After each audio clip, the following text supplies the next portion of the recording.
Hey, good morning, good morning, good morning. What an amazing, just incredible day it is today.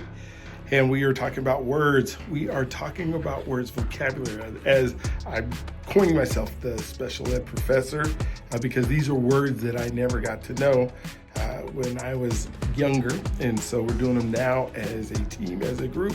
You're learning them, I'm learning them, and we are using them. It's funny, the other day, I used one of our words, and my wife looked at me like, what?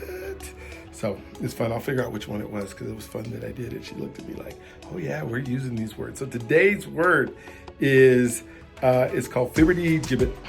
Flibbertigibbet. And so it's spelled Flibbertigibbet.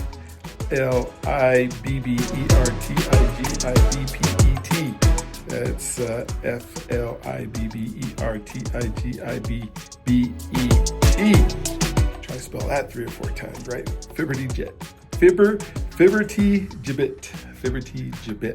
Fiverous, person flighty, talkative, just out there. So you can pretty much say, oh, why are you being so Flibbertigibbet?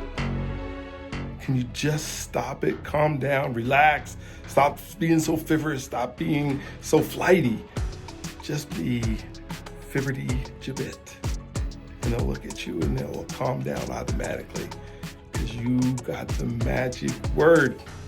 Magic word that you're always going to be able to use. All right, so go out and try that today. Say it a few times together, Flibbertigibbet, and you, my friend, are just a vocabulary aficionado. We'll talk to you tomorrow.